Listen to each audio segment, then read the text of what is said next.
Est-ce que vous connaissez la marque Honda? Si vous connaissez pas, c'est grave, mais en même temps vous êtes un peu là pour découvrir, donc ça va. Honda est une marque japonaise. Japonaise dans le sens où ils font des produits de qualité. C'est une marque qui a toujours cherché à faire le meilleur produit possible. Pas forcément le meilleur en termes de qualité ou en termes de performance, mais le meilleur en termes d'objet. Cet objet doit être polyvalent, fiable, pratique et adapté à tout le monde. Et dans cette discipline très japonaise, Honda est très fort. Et dans les années 80, Honda fait des bons produits. Alors il y a plein de marques de bagnoles qui aimeraient être dans cette situation, mais Honda a quand même un problème. C'est qu'en dehors du Japon, personne n'est au courant. Comme quoi tu peux faire des super bagnoles et pourtant ne pas bien les vendre. Pour répondre à cette problématique, Honda a eu plusieurs idées, notamment celle de s'engager en F1. Oui, alors elle est un peu extrême cette idée, mais ça a bien marché. Honda est devenu motoriste en F1 et après plusieurs titres constructeurs, ils ont commencé à avoir un nom vraiment sérieux. Sauf que même si tu gagnes en F1, il te manque un peu de crédibilité. C'est pas parce qu'on fait une bonne voiture de course qu'on est capable de faire une bonne voiture de route. Et même si Honda a mis beaucoup d'efforts et beaucoup de succès dans son programme de Formule 1, il leur manque encore un truc. Surtout quand en face on a un certain Enzo Ferrari.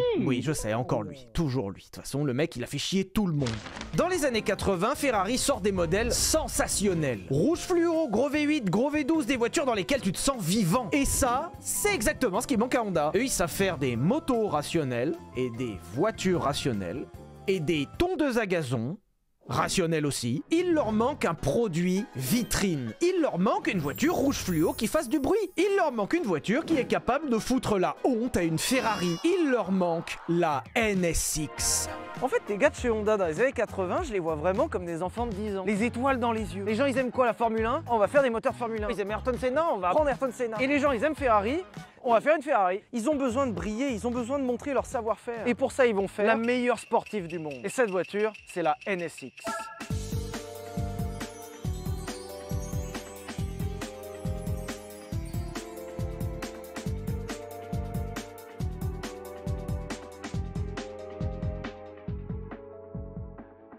On va pas se mentir, la stratégie de concurrencer Ferrari, alors qu'à l'époque Honda c'est personne, est un peu couillue. C'est comme si Dacia lançait une concurrente à la Huracan. Honda a pris tout son savoir-faire, a rassemblé tous les arguments qui font une bonne Honda, c'est-à-dire la fiabilité, la performance, la régularité, mais aussi la fiabilité, et enfin surtout, la fiabilité. Ils sont partis d'une constatation très simple. Tout le monde veut une Ferrari. Tout le monde. Ça va vite, ça fait du bruit, c'est efficace, et ça incarne une certaine forme de rêve. Mais personne n'achète une Ferrari, parce que le châssis est pourri, et surtout, c'est pas fiable. Il faut prendre en compte qu'à la même époque, Ferrari sort la 348, qui au demeurant est une voiture très bien, mais qui est pas fiable. Tout l'intérieur est repris d'une Fiat, ça fait un boucan pas possible, et surtout, ça marche jamais. Petite anecdote pour vous, mais pendant un long moment, la 348 a été la Ferrari la plus chère à entretenir. Je vous rappelle que c'était plus ou moins un modèle d'entrée de gamme.